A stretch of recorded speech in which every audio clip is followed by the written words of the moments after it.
श्री शिव महापुराण दर्शन युद्ध खंड अथ खंड 44 भगवान शिव एवं अंधकासुर का युद्ध।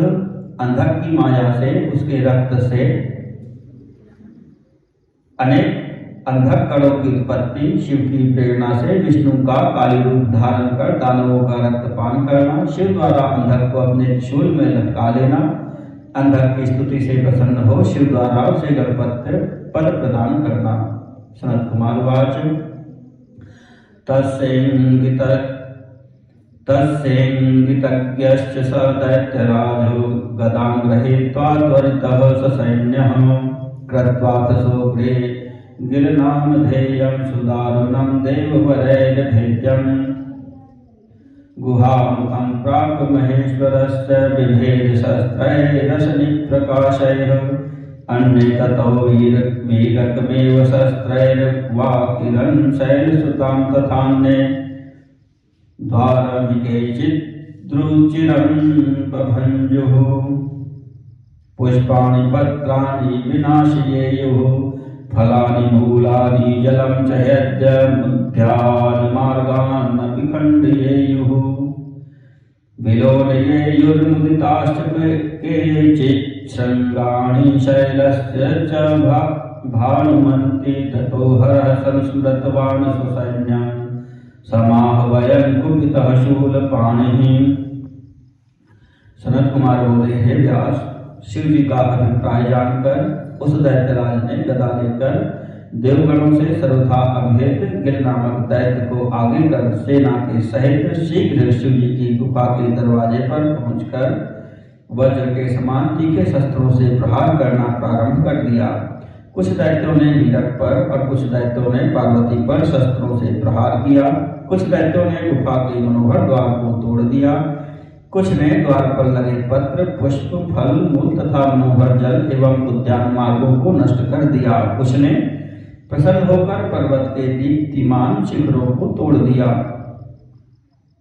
भूतानि चान्यानि सुदारुणानि देवांस सैन्यान् सह विष्णुमुख्यान् आहूतमात्रानुगणाः सैन्या रथैर्गजैर्वाजिरथैश्च गोभिः उष्ट्रैखरैः पक्षिवरैश्च सिंहैः ते सर्वदेवाः सभूतसङ्घैः व्याघ्रैर्मृगैः शूकरसाविशैश्च समीनमत्स्यैः शिशुमारमुख्यैः अन्यैश्च नानाविधजीवसङ्घैर्विशीर्णदंशैः स्फुटितैः श्मशानैः भुजङ्गमैः प्रेतशतैः पिशाचैर्दिव्यैर्विमानैः कमलाकरैश्च नदीनदैः पर्वतवाहनैश्च समागताः प्राञ्जलयः प्रणम्य कपर्दिनं तस्थुरदीनसत्त्वाः सेनापतिं वीरकमेव कृत्वा विसर्जयामास रणाय देवान्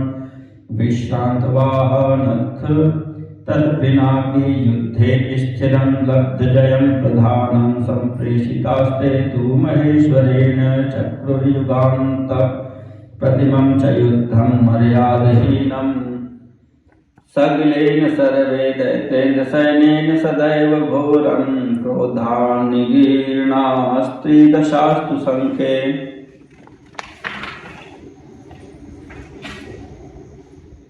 तस्मिन् क्षणे युध्यमानाश्च सर्वे ब्रह्मेन्द्र विश्वकशशाङ्कमुख्याः आसीन्निगीर्णा विगसेन तेन सैन्ये निगीर्णे स्थितु वीरको हि। तदनंतर त्रिशूलधारी शिव जी ने कुपित होकर अपनी सेना का दारुण भूतगणों तथा सैन्य सहित विष्णु आदि देवगणों का स्मरण किया। शिव जी के स्मरण करते ही रथ, गज, घोड़े, बैल, गाय, ऊंट, गधे, पक्षीगण, सिंह, व्याघ्र, मृग, शूकर, सारस, मीन, मत्स्य, शिशुमार, सर्प, सैकड़ों प्रेत पिशाच, दिव्य विमान, तालाब, नदी, नद, पर्वत, वाहन एवं अन्य जीवों के साथ समस्त देवता उपस्थित हो गए और हाथ जोड़कर शिव जी को प्रणाम कर निर्भय होकर स्थित हो गए। उसके अनंतर शिव जी ने वीरक को सेनापति बनाकर थके वाहन वाले उन देवताओं एवं युद्ध में निश्चित विजय पाने वाले प्रधान वीरों को भेजा। महेश्वर के द्वारा भेजे गए उन सभी देवगणों ने उस गिल सहित दैत्यराज की सेना के साथ निरंतर प्रलय काल के समान मर्यादाहीन घनघोर युद्ध किया। तब विघस ने युद्ध करते हुए उन ब्रह्मा, विष्णु, सूर्य एवं चंद्रमा आदि समस्त देवों को क्रोधपूर्वक निगल लिया। इस प्रकार विघस के द्वारा अपनी समस्त सेना के निगल लिए जाने पर केवल वीरक रह गया। विहाय संग्राम शिरो गुहां तां प्रविश्य सर्वं प्रणिपत्य मूर्धना प्रोवाच दुःखाभीतः स्मरारिं सुवीरको वाग्मीवरोऽथ वृत्तं निगीर्णं ते सैन्यं विघस दितिजेनाद्य भगवन्निगीर्णो स विष्णुस्त्री भुवन गुरुर्दैत्य दलनः निगीर्णौ चन्द्रार्कौ द्रुहिणं घवानौ च वरदौ निगीर्णास्ते सर्वे वरुण वाताश्च धनदः। तब संग्राम भूमि को छोड़कर उस गुफा में प्रवेश करके सिर झुकाकर कामशत्रु शिव जी को प्रणाम करके वक्ताओं में श्रेष्ठ वह वीरक दुखी होकर उनसे सारा वृत्तांत कहने लगा। हे भगवान, विघस दैत्य ने आपकी सारी सेना निगल ली। वह तिलोगुरु दैत्य विनाशक भगवान विष्णु को निगल गया। उसने सूर्य तथा चंद्रमा को, वरदायक ब्रह्मा तथा इंद्र को निगल लिया। वह यम, वरुण, पवन एवं कुबेर आदि को भी निकल गया। स्थितोऽस्मि कः प्रहवः किमिहि करणीयं भवतु मे अजेयो दैत्येन्द्र प्रमुदित मना दैत्य सहितः अजेयं त्वां प्राप्तः प्रतिभय मना मारुत गतिः स्वयं विष्णुर्देवः कनककशिपुं कश्यपसुतं नखैस्तीक्ष्णैर्भक्त्या तदपि भगवान् शिष्टवशगः प्रवृत्तस्त्रैलोक्यं विधमतु मलं व्याक्तवदनः। केवल मैं ही अकेला रह गया हूँ, मुझे अब क्या करना है। वह अजय दैत्यपति सेना सहित प्रसन्न चित्त है। मैं भयभीत होकर वायु के समान वेगवान होकर आप अजय के पास आया हूँ। भगवान विष्णु ने अपना मुख फैलाकर कश्यप पुत्र हिरण्यकशिपु को अपने तीव्र नखों से विदीर्ण किया था। वे भक्तों के वशीभूत हो त्रिलोकी के कंटकों का नाश करने में प्रवृत्त रहते हैं। वसिष्ठादय सप्तो भुवनपतिभिः सप्तमुनिभिः तथा भूते भूयस्त्वमिति सुचिरं दैत्य सहितः। पूर्व काल में उन्हें वशिष्ठादि लोकरक्षक सप्तर्षियों ने शाप दिया था कि तुम दैत्यों के साथ चिरकाल पर्यंत युद्ध करते हुए उनके द्वारा निगल लिए जाओगे।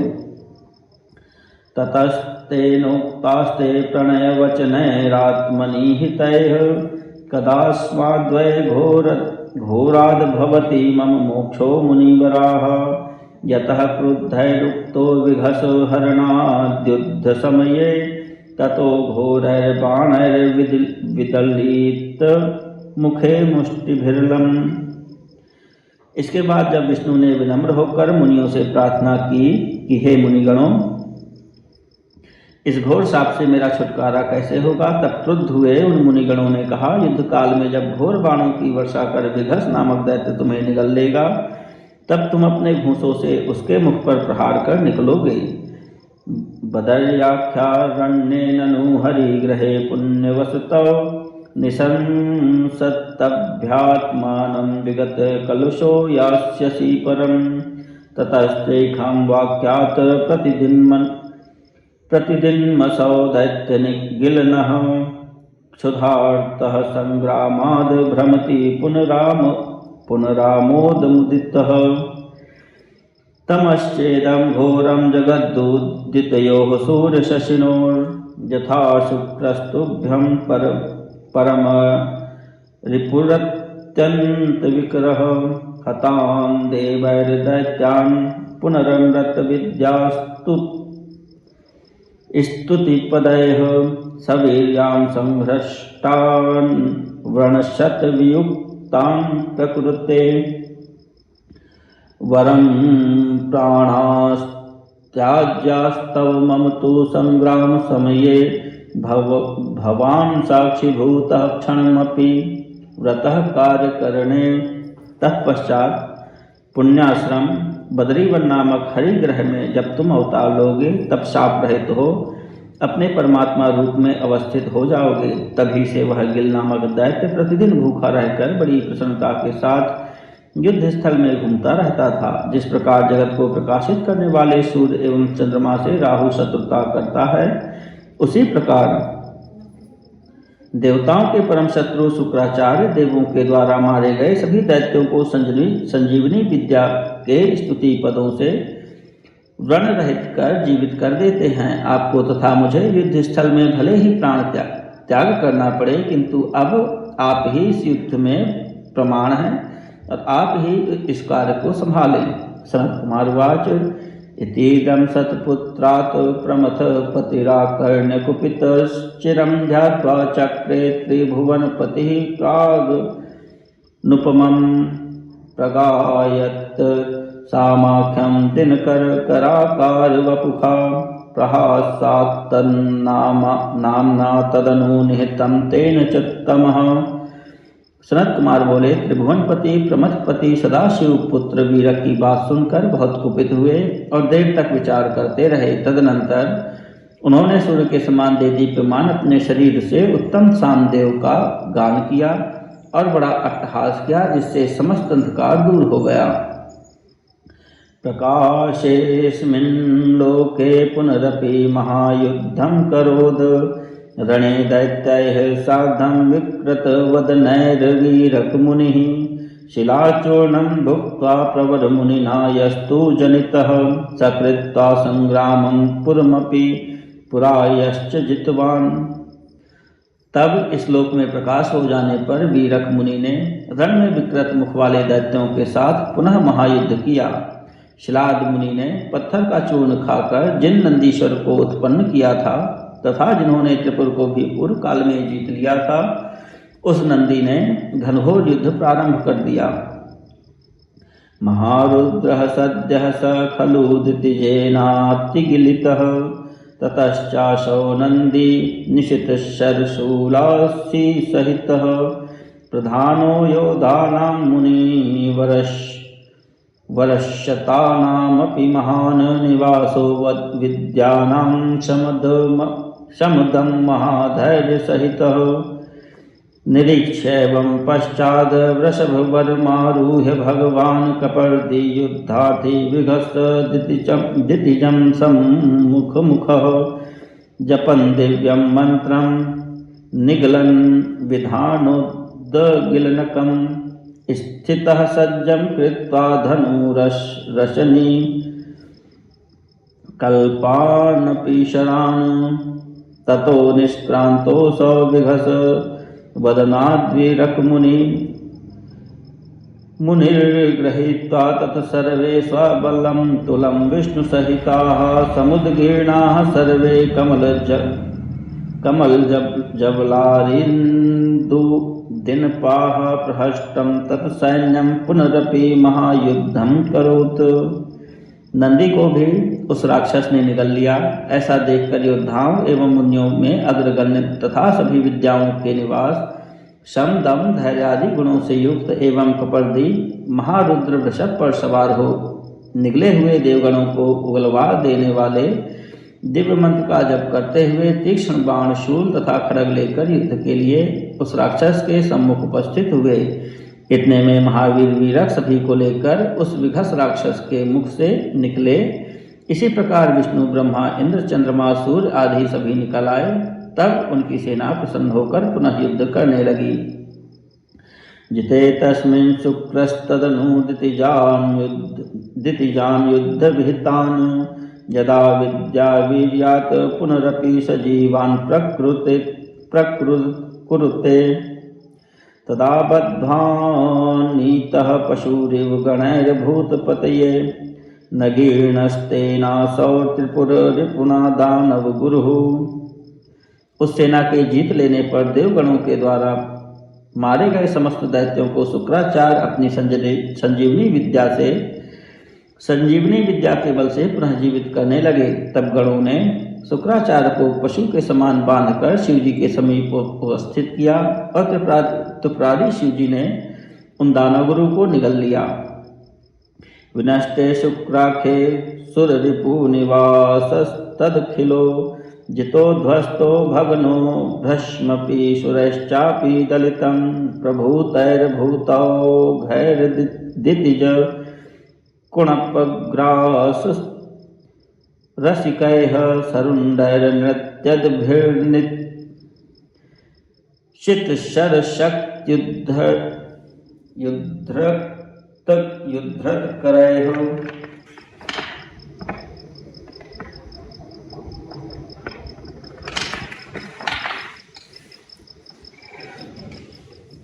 प्रमत्तैर्वेतालैः सुदृढकरतुण्डैरपि खगैर्वृक्रैर्नानाभेदैः शवकुणपपूर्णास्य कवलैः विकीर्णे संग्रामे कनककशिपूर्वंशजनकश्चिरं युद्धं कृत्वा हरिहरमहेन्द्रश्च विजितः। इस प्रकार शुक्राचार्य के विनष्ट हो जाने पर देवताओं ने सारी दैत्य सेना को जीत लिया, विध्वस्त कर दिया और पूर्ण रूप से कुचल डाला। उस समय दैत्यों के शरीर को उत्साहपूर्वक खाने वाले भूतगणों से एवं तीक्ष्ण बाण तथा शक्ति हाथ में लिए नाचते हुए सिरकटे दैत्यों के धड़ों से सारी रणभूमि व्याप्त हो गई। प्रमत्त वेतालो अत्यंत दृढ़ चोंच एवं पंजे वाले पक्षियों एवं नाना प्रकार के भेड़ियों ने मरे हुए राक्षसों के मांस को अपने मुख में रखकर आनंद से भक्षण करना प्रारंभ कर दिया। इस प्रकार हिरण्यकशिपु के वंश में उत्पन्न हुआ वह दैत्यराज चिरकाल पर्यंत युद्ध करके विष्णु महेंद्र एवं शिव से जीत लिया गया। प्रविष्टे पाताले गिरिजलधिरन्ध्राण्यपि तथा ततः सैन्ये क्षीणे दितिज वृषभश्चान्धकवरः प्रकोपे देवानां कदनद्दवरो विश्वदलनो गदाघातैर्घोरैर्विदलितमदश्चापि हरिणाम। पराजित होने पर उस दैत्य की सारी सेना पाताल में, पर्वतों की गुफाओं में एवं समुद्र में छिप गई। अपनी सारी सेना की क्षीण हो जाने पर दैत्य श्रेष्ठ अंधक, जो क्रुद्ध होने पर न केवल देवताओं अपितु विश्व का नाश करने में समर्थ था, उसका विष्णु ने गदा के भयंकर प्रहारों से मद चूर चूर कर दिया। न वै यः संग्रामं त्यजति वरलब्ध किल यतः तदा तोक्ताडैर्घोरैस्त्रिदशपतिना पीडिततनुः ततः शस्त्रास्त्रौघैस्तरुगिरिजलैश्चाशु विधुवान् जिगायोच्चैर्गर्जन् प्रमथ पतिमाहूय शनकैः स्थितो युद्धं कुर्वन् रणपति शस्त्रैर्बहुविधैः परिक्षीणैः सर्वैस्तदनु गिरिजा रुद्रं तुदत् तथा वृक्षैः सर्पैर्शनिनिवैः शस्त्रपटलैर्विरूपैर्मायाभिकपट रचनाशंवर्षतैः। उसने युद्ध भूमि का परित्याग नहीं किया, क्योंकि उसे ब्रह्मा जी का वरदान प्राप्त था। उसके बाद इंद्र के घोर अस्त्रों से पीड़ित हुआ वह दैत्य अपने शस्त्रास्त्र समूहों, वृक्षों, पर्वतों एवं जल के प्रहारों से देवताओं को शीघ्र जीतकर घोर से गर्जना करते हुए प्रमथपति शिव को संकेतों के द्वारा बुलाकर युद्ध भूमि में गिरे हुए अनेक प्रकार के शस्त्रों से युद्ध करता हुआ स्थित रहा। उन सब के समाप्त हो जाने पर वह वृक्षों, सर्पों, वज्र के समान शस्त्रों द्वारा तथा संबर की सैकड़ों माया एवं कपट रचना द्वारा गिरिजा एवं महादेव को पीड़ा पहुँचाने लगा। विजेतुं शैलेशं कुहकं परं तत्र कृतवान् महासत्त्वो वीरस्त्री रिपुतुल्यश्च मतिमान् नवध्यो देवानां वरश्चत्तमनोन्मादविवशः प्रभूतः शस्त्रास्त्रैः सपदि दितिजो जर्जरतनुः तदीयाद्विष्यन्दात् क्षितितल गतैरन्धक गणैरतिव्याप्तं घोरं मृकतवदनं विकृतवदनं स्वात्मसदृशं दधत्कल्पान्ताग्नि प्रतिमं वपुखा भूतपतिना त्रिशूलेनोद्धिन्न स्त्रीपुररिपुणा दारुणतरम्। शंकर के समान महावीर, देवताओं से अवध्य, महासत्व संपन्न मतिमान, सैकड़ों वरदान पाने से उन्मत्त हुए दैत्य अंधक ने शंकर को जीतने के लिए एक और माया की। यद्यपि उसका शरीर देवताओं के शस्त्रों के द्वारा जर्जर हो उठा था, उसकी माया के प्रभाव से उसके गिरे हुए रक्त बिंदुओं से अनेक विकृत वदन अंधकगण रणभूमि में व्याप्त हो गए। तब प्रलयकालीन अग्नि के समान शरीर धारण करने वाले त्रिपुरारी सदाशिव ने अपने त्रिशूल से उन दैत्यों का भेदन प्रारंभ किया। यदा सैन्यात्यसैन्यं पशुपति हतादन्यद्भवद् रणोत्थैरत्युष्णैः पिशितव निश्चितैर्बिन्दुभिर्लं तदा विष्णुर्योगात् प्रमथपतिमाहूय मतिमान् चकारोग्रं रूपं विकृतवदनं स्त्रैणं जितं करालं संशुष्कं बहुभुजलताक्रान्तकुपितो विनिष्क्रान्तः कर्णाद्गणशिरसि शंभोश्च भगवान्। इस प्रकार शिवजी के त्रिशूल के प्रहार के आघात से मांस विदीर्ण हो जाने के कारण प्रवाहित रक्त बिंदुओं से अनेक अंधक उत्पन्न होने लगे। तब महाबुद्धिमान विष्णु ने शंकर जी को बुलाकर योग द्वारा अत्यंत विकृत मुख वाला, उग्र, अजेय, कराल तथा अत्यंत शुष्क स्त्री का रूप धारण कर लिया। अनेक भुजाओं से युक्त तथा कुपित भगवान विष्णु उस युद्ध स्थल में शंकर जी के एकांत से प्रकट हुए। रणस्था सा देवी चरण युगलालं कृतमही स्तुता देवैः सर्वैः तदनु भगवान् प्रेरित मतिः क्षुधार्ता तत्सैन्यं दितिज निःसृतं तच्चरुधिरं पपौ सत्सात्युष्णं तद्रणशिरसि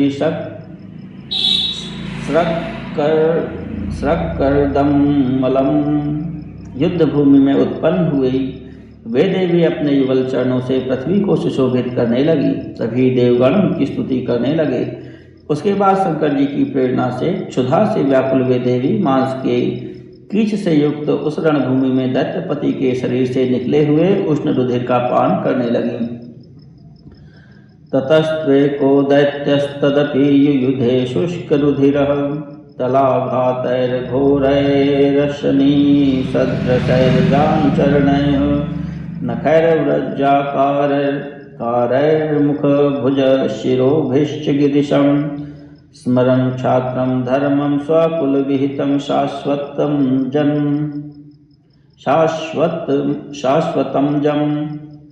इस प्रकार रक्त के सूख जाने पर वह दैत्य अकेला होने पर भी अपने कुल क्रमागत सनातन छात्र धर्म का स्मरण करता हुआ अपने वज्र के समान भूसों, जानों, चरणों, नखों, भुजाओं तथा सिर के द्वारा शंकर से युद्ध करता रहा। रणे शान्तः पश्चात् प्रमथपतिना भिन्न हृदयस्त्रिशूले संप्रोतो नभसि विधृतः स्थाणु सदृशः अधः कायः शुष्कस्तपन किरणैर्जीर्णतनुमान् जलासारैर्मेघैः पवन सहितः क्लेदित वपुः। इस प्रकार युद्ध कर तब वह रण में शांत हो गया। बाद में क्रुद्ध हुए शिवजी ने अपने त्रिशूल से उसका हृदय विदीर्ण कर दिया और स्थाणु के समान उसके अंगूठे शरीर को त्रिशूल पर टांगकर आकाश में उठा लिया। उसका शरीर सूर्य के ताप से सूखने लगा। प्रबल प्रेरित जलपूर्ण बादलों ने उसके शरीर को गीला कर दिया और उसका सारा शरीर जीर्ण शीर्ण हो गया। विशीर्णस्तिग्मांसोस्तुहिनशकलाकारशकलस्तथा भूतः प्राणस्तदपि न जहो दैत्यवृषभः तदा तुष्टः शंभुः परम करुणावारिधिर्सौ ददौ तस्मै प्रीत्या गणपति पदम तेन विनुतः। सूर्य की किरणों से संतप्त हिमखंडों से खंडित होने पर भी वह उस दैत्यराज ने प्राण त्याग नहीं किया और वह भगवान शंकर की निरंतर स्तुति करता रहा। यह देखकर करुणामय परम दयालु भगवान शंकर ने उसकी स्तुति से प्रसन्न होकर उसे गणपत्य पद प्रदान किया। ततो युद्धस्यान्ते भुवनपतयः सार्थरमणैस्तवैर्नानाभेदैः प्रमथपतिमभ्यर्च्य विधिवत् हरिब्रह्माद्यास्ते परमनुतिभिः तुष्टुर्लं नतस्कन्दाः पीता जय जय गिरं प्रोच्च सुखिताः।